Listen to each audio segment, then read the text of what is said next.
Nshuti namwe bagenzi muriko murakurikirana ibiganiro vya radio agakiza ku isoko y'ukuri, turabahaye mwaramutse na mwiriwe bivana naho muri n'igihugu murimo. Muri iki kiganiro dutahure ivyanditswe, tugiye kuganira twishura ku kibazo gikunda kwibazwa n'abantu benshi ngo mbega ivyanditswe ni iki? Mbega umuntu yobitahura gute? Mbega dushobora kumenya ivyanditswe gute? Ni gute twoshobora kumenya ko twatahuye intahuro y'ukuri? Dutahure ivyanditswe ni ikiganiro kizokwama kibanda ku vyanditswe bimwe bimwe bikunda kugora abasomyi ba Bibiliya. Dusabwa gutandukanya ivyanditswe tukanamenya ibibereye ivyo ari vyo n'ibitabereye ivyo ari vyo. Iyo tuvuze rero ngo ivyanditswe ni iki, hariho ivyandikwa mu bitabo vy'abakera mu migani, hari ivyandikwa biri mu mabiblioteke, hari ibitabo vyinshi vyandagaye ngaha ku isi vyandikwa n'aba canke bariya. Ariko ivyanditswe vyeranda vyovyo ni ibibumbiye hamwe mu gitabo twita Bibiliya. None ibanga rya Bibiliya tworishikira gute? Tworimenya gute?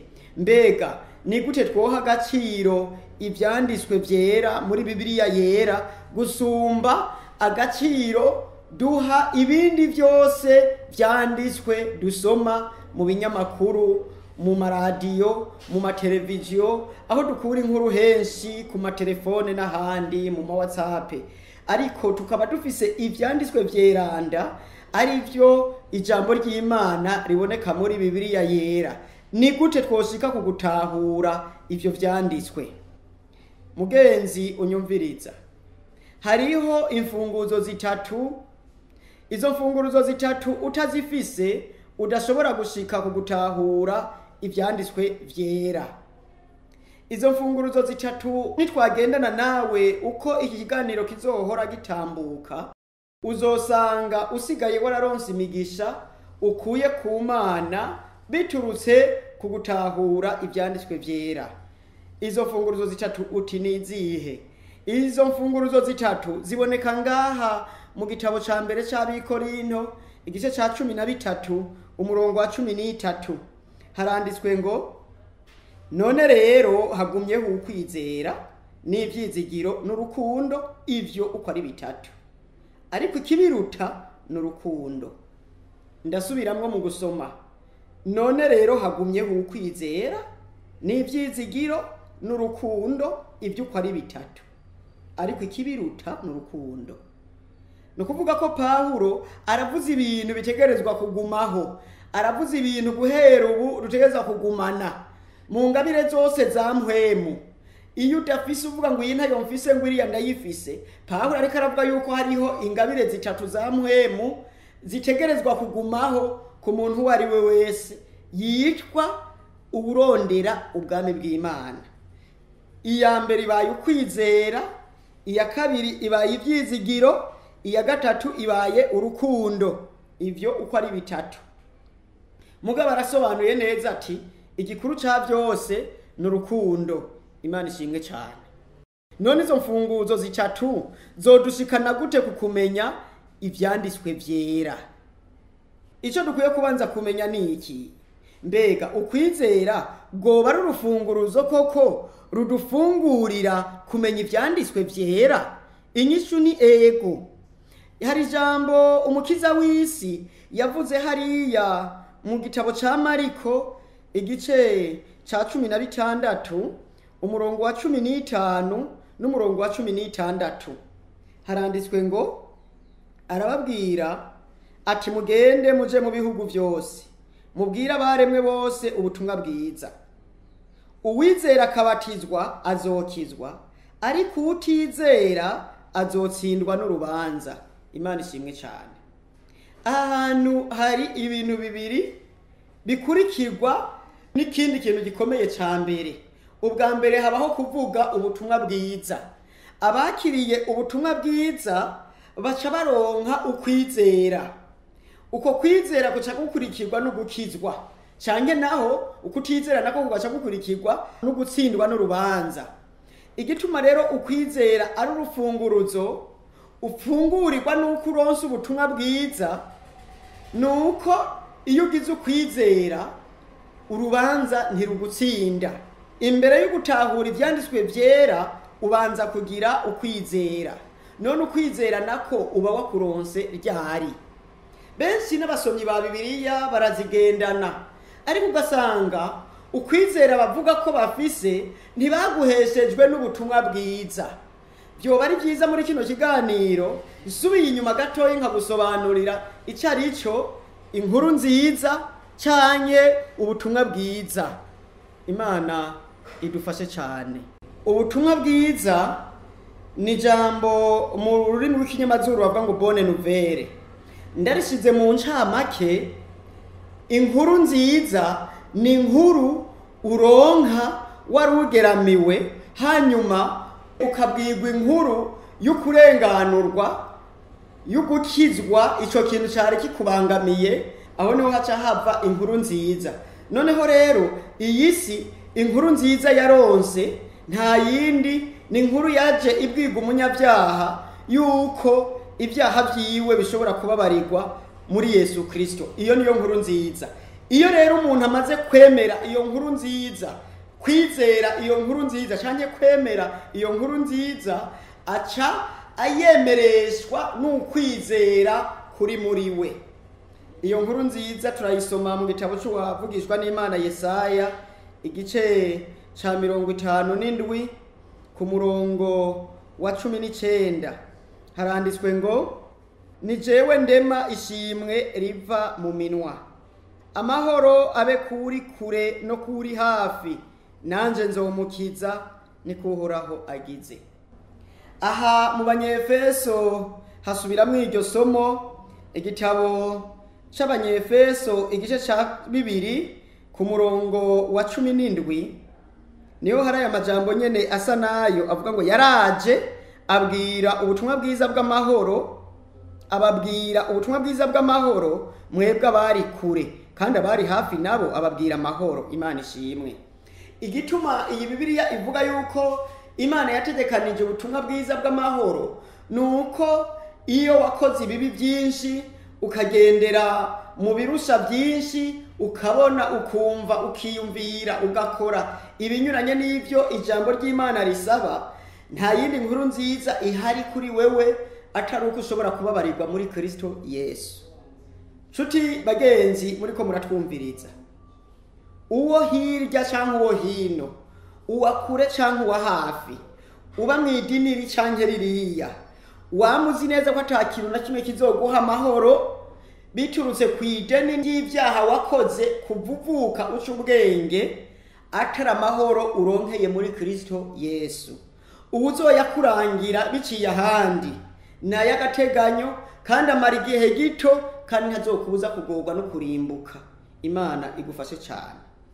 Yesu wenyene umwe rudende inege, niwe wenyene afise gutanga amahoro ku muntu w'umunyabyaha yacumuye. Nta kigongwe umuntu aguha cyonyene cirebanga gishobora kuguha amahoro y'ivyaha wakoze. Nta mafaranga utanga ashobora gutuma ubabarirwa ibyaha.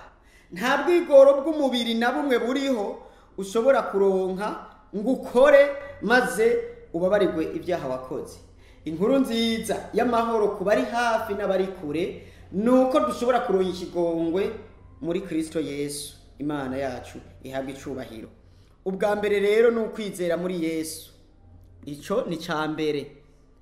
Ikigira kabiri ni ukumumenya, hanyuma ukumvura munyotewe, ukumva yuko umukeneye. Ico gihe umaze kugira Kristo muri wewe, ukamumenya, umumenyeshejwe n'ukwizera kuri muri wewe, waheshejwe nuko wahawe inkuru nziza yuko uronsa amahoro muri Kristo. Iyo niyo nkuru nziza. Iyi nkuru nziza rero umaze kuyihabwa, ukumvura nyotewe Yesu, maze ukamusaba, ukamwumviriza kukumva ko aryoshe, ico gihe niho utahura ivyanditswe vyera. Ubwo nibwo rufunguruzo rwa mbere rwo kugutahuza ivyanditswe vyera. mu gutahura rero ibyanditswe byera ntibiba bivuye ku bwigoro bwawe, ariko hariho benshi babonye barushe baremerewe bagenda kwa Yesu bamaze kumwakira abaha ijambo ryiwe barahera inyota iyo bariko basoma ibyanditswe byera. Hari cyanditswe kiri ngaha mu gitabo c'Abaroma, ndasoma ibice 5 umurongo utangurira wa mbere, haranditswe ngo none rero ko twatsindanishirizwe no kwizera dufise amahoro ku Mana kubw'umwami wacu Yesu Kristo. Imana ihabwa icubahiro, yadushikanishije ukwizera muri ubu buntu duhagazemwo, kandi tunezererwa no kwizigira kuzobona ubwiza bw'Imana. Imana ishimwe cyane. Iri somo ryoryoha turisubiyemwo. None rero ko twatsindanishirizwe no kwizera dufise amahoro ku Mana kubw'umwami wacu Yesu Kristo, yadushikanishije ukwizera muri ubu buntu duhagazemwo, kandi tunezerezwa no kwizigira kuzobona ubwiza bw'Imana. Mu yandi majambo, Pawulo ariko arerekana yuko ukwizera twaronse igihe twamenya Yesu Kristo twaciye tugira amahoro mu mwami wacu Yesu Kristo.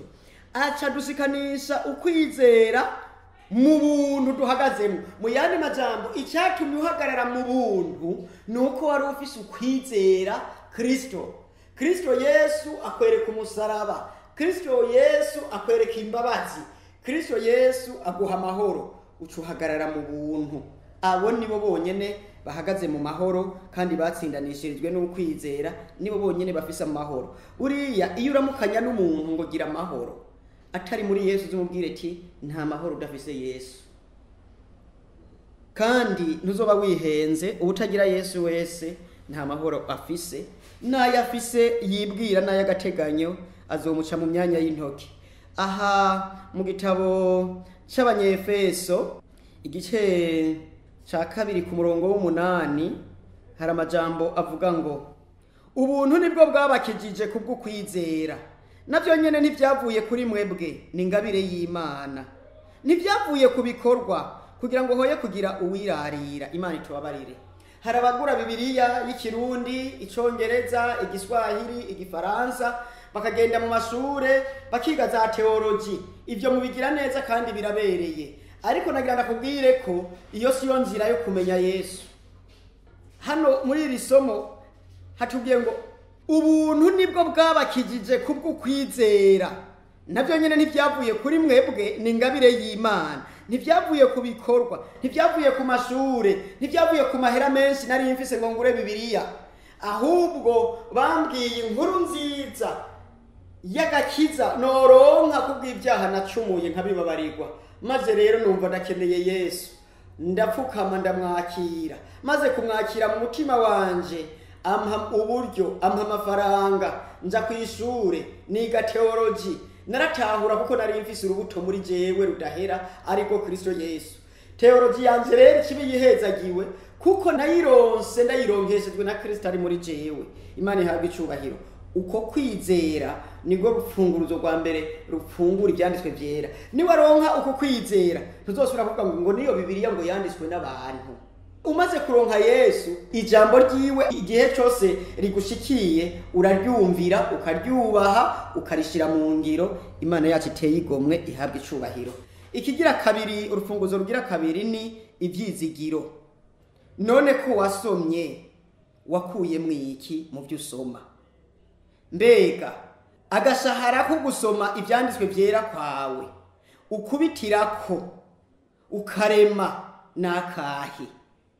Iyo abakozi bariko barakora bakubitira ku mwisho w'ukwezi, ku mpera z'ukwezi bakavuga bati nzohembwa. Mbega nawe nimba warasomye ibyanditswe byera uzobikura mwiki? Intahuro yawe y'ibyanditswe byera, ukuntu wabitahuye, ukuntu wabisize mu ngiro, hari agahembo uziga.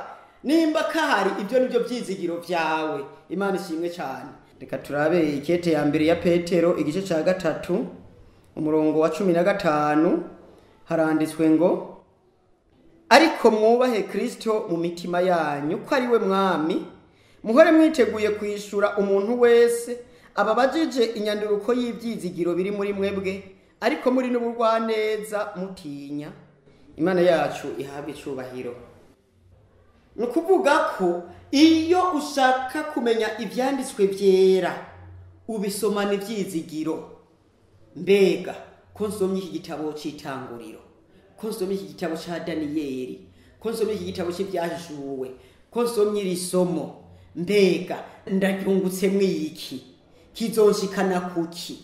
Hamwe tutosoma ibyanditswe muri ubu buryo, ugusoma kwacu twoba turushwa uburyo n'amahirwe n'abariko barasoma ibijanye n'ubushakashatsi bw'ibyo mu kirere n'ibyo mu kuzimu n'ibyo mu mazi, kuko bazogera igihe bashika mu mazi bakire, kuko bazoba barasomye ingene hameze. Ariko abizera abamaze kuronka urufunguruzo rwa mbere rwo kwizera, tugira n'ibyizigiro, kuko inyandiko dusoma iduha kwizigira ibyahise ko ari iby'ukuri, ibyo turimo ko ari iby'ukuri, kandi tukizigira n'ibizoba. Ibizoza rero tubishize ko ibyizigiro bituma turema, ku buryo niyo tuba twitariswe mu itanure ry'umuriro uhinda turarema, kuko dufise inyanduruko y'ibyizigiro biri muri twebwe. Urufunguzo rugira kabiri mu kumenya ibyanditswe byera ni ibyizigiro. Benshi basobanukirwa ibyanditswe nabi kubera ibyizigiro batabiha agaciro, ukavuga ngo mbega ko nakiriye inyigisho, ndafise ibyizigiro by'ahazoza ko nzoyihemberwa. Ndaguha akarorero, uno munsi urashobora kuba uvuze ati jewe ndiko ndanywa inzoga, hari umuntu yampaye ibyanditswe binyereka yuko umunywi w'inzoga ahiriwe. Aho nibyo koko urafise ibyanditswe byerekana ko imborerwa zifise ibyizigiro mu bwami bw'ahazoza. Urafise ibyizigiro ko abantu bica amategeko ibyanditswe bibaha ibyizigiro by'ahazoza, cyane bawigendeyemo atabyizigiro biri muri wewe. Uzutinye iyo utagira ibyizigiro biturutse mu byanditswe byera, ukaba wumva worema ugashikama ku buryo wumva kushikamye. Urufunguzo rwa mbere no kwizera, kandi wizera umwami Yesu akaba muri wewe. Yesu yari muri wewe, ibyizigiro byawe ntibibe ibyizigiro by'ubusa. Aha rero nohashira akaburungu gatoyi. Hari ibyizigiro bipfuye: kwizigira abantu, kwizigira ibihera, kwizigira inyigisho z'ibinyoma, kwizigira umuntu, kwizigira ibintu, ubutunzi. Ibyo birahera, dusanzwe tubizi. Ariko uwizigiye Yesu abahiriwe, Imana yacu ihabwa icubahiro. Ugira ibyizigiro, ubwo n'urufunguzo rugira kabiri. Urufunguzo rugira gatatu ariko rwa nyuma ni urukundo. Urukundo, igitabo cya kabiri cy'Abikorinto igice cya 5 ku murongo wa 14 hari ijambo rikomeye rihari. Murongo wa 14 uravuga ngo kuko urukundo rwa Kristo rutugobera, kandi ico tuzi rudakekeranya nuko umwe yapfiriye bose, nuko rero bose barapfuye. Muri make rero ndonderera ijambo ngo kuko urukundo rwa Kristo rutugobera. Mwabonye ko mu rufunguzo rwa mbere twaronse ukwizera Yesu Kristo tubironkeshejwe n'ubuntu. Uwo Yesu Kristo yaciye mu rufunguzo rwa kabiri, n'amashambure rero atatu turiko turinjiramwo, yaciye aduha urufunguzo rwugurura ivyizigiro.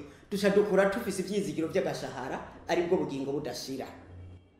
None rero muri uko kuntu twizera, muri uko kuntu tugenda n'ivyizigiro, duca dusabwa kugendana urukundo.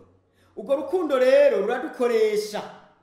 Muri uko kudukoresha rwa rufunguruzo rugira gatatu rw'urukundo twahabwa na Kristo, niko Pawulo ariko aravuga muri iri somo ryo mu Bakorinto ba 2:5-14. Urukundo rwa Kristo ruratugobera. Urukundo rwa Kristo ruratugoberera gufasha abakene. Urukundo rwa Kristo rukatugoberera gusoma inyandiko. Urukundo rwa Kristo rukatugoberera gukora ibyiza. Ubwo rukundo rwa Kristo rumaze kutugoberera mu nyandiko, duca tuzironka dufise ubusobanuro bwimbitse. Imana yacu ihabwa icubahiro. Ngizi imfunguzo zitatu zidakebakeba zikenewe kugira ngo dutahure ibyanditswe vyera. Ndazisubiramwo, ijambo ry'Imana ryo harisubiwemwo ngo ubwa mbere urufunguzo rwa mbere kwizera duhabwa no kwakira Yesu. Ubwa kabiri turonse urufunguzo rw'ivyizigiro biri muri twebwe. Ivyo vyizigiro bituma n'igihe wowe uri kurakubitwa canke mbere wicwa, wasomewe n'urubanza rwo gupfa, canke bariko bakwagiriza ibinyoma, isi yose yakwanse, ugumuremye kuko hari inyanduruko y'ivyizigiro biri muri wewe. Ikigira gatatu, ugira urukundo. Urwo rukundo rutuma ukunda abakunzi n'abansi bose wawe bari ku rugero rumwe, kuko urwo rukundo ntiwaruheshejwe n'ibyo urondera, oya, ni Kristo ari muri wewe akugobera. Ni urukundo rwa Kristo rutugobera. Imana yacu ihabwe icubahiro. Ico gihe uzoha agaciro inyandiko, kandi uzomenya igikwiye gukundwa icarico n'ikidakwiriye icarico. Impamvu rero benshi badatahura ivyanditswe neza nuko batakaza izo mfunguruzo zitatu. Mbere sinovuga ko hari no gutakaza, hari bamwe ahubwo n'izo mfunguruzo batazizi. Ndabaha uburorero muri Bibiliya bw'abantu batari bafise izo mfunguruzo bagasanga ivyanditswe vyera nta kamaro bibamariye. Abanyabwenge b'ivyanditswe. Aha muri Yohana igice ca 5, Yohana igice ca 5 ku murongo wa 39 hari amajambo avuga ngo, mwebwe murasesa mu vyanditswe kuko mugira ngo muri vyo niho mufise ubugingo budashira, kandi ari byo binshingira intahe. 40 ariko mukanka kuza kuri jewe ngo muronke ubugingo. Umve, Bibiliya si Yesu, ahubwo Bibiliya ni ijambo rya Yesu. Abanyabwenge b'ivyanditswe n'abafarisayo barayizingurura, batora umuzingo batora uwundi, kugeza ubwo ivyanditswe babifata ku mutwe, ariko ntibagenda kuri Yesu. Arababwira ngo naho muri ivyo vyanditswe nta bugingo muzoronka, mu yandi majambo mubisomera ubusa, muruhira ubusa. Ariko iyo muza kuri jewe, kuko ivyo nyene nivyo binshingira intahe, mwari kuronka ubugingo, mugaca muronka n'ubusobanuro bwimbitse bw'ivyanditswe vyera.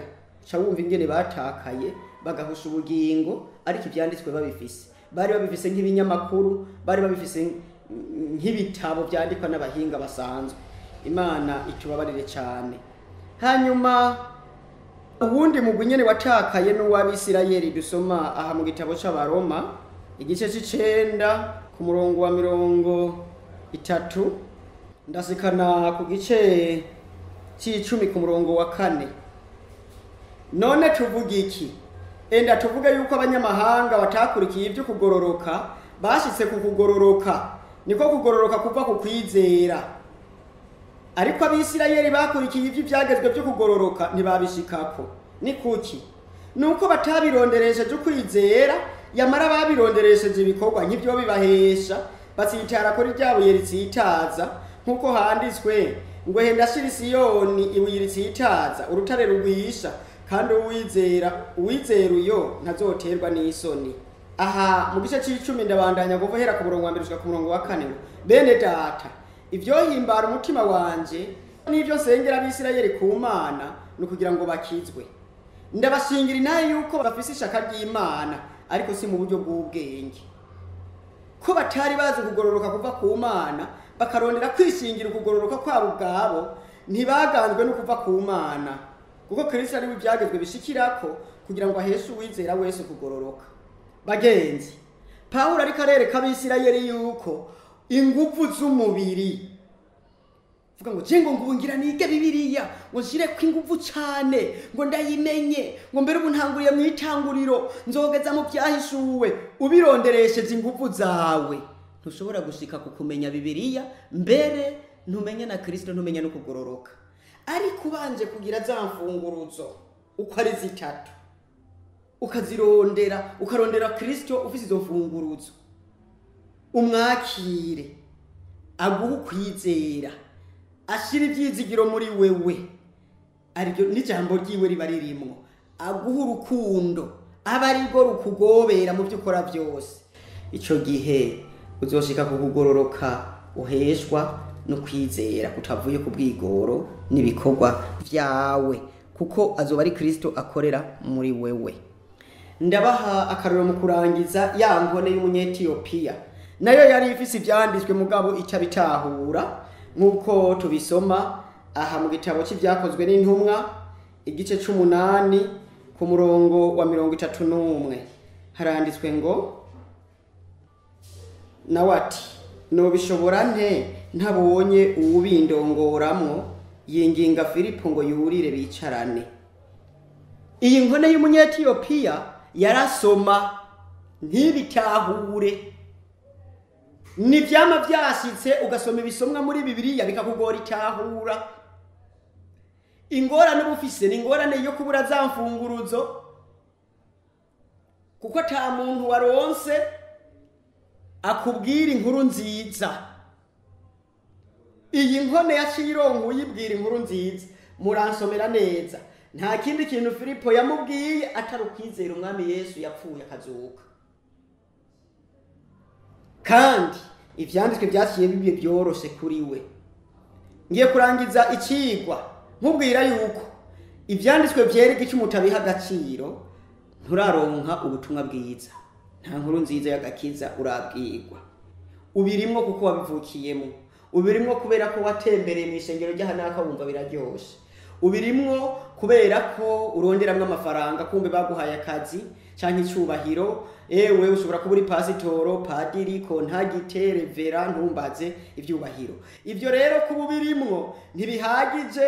Ubu igikenewe kugira ngo umenye akanovera k'ivyanditswe vyera, urakeneye Kristo muri wewe aguhe ukwizera, ugira ivyizigiro, urukundo rwiwe rukugobere kumukorera. Nuko Imana idufashe kugira ngo izo ngabire uko ari zitatu zigumeho muri twebwe. Ubu rero hagumyeho ukwizera n'ivyizigiro n'urukundo, ivyo uko ari bitatu.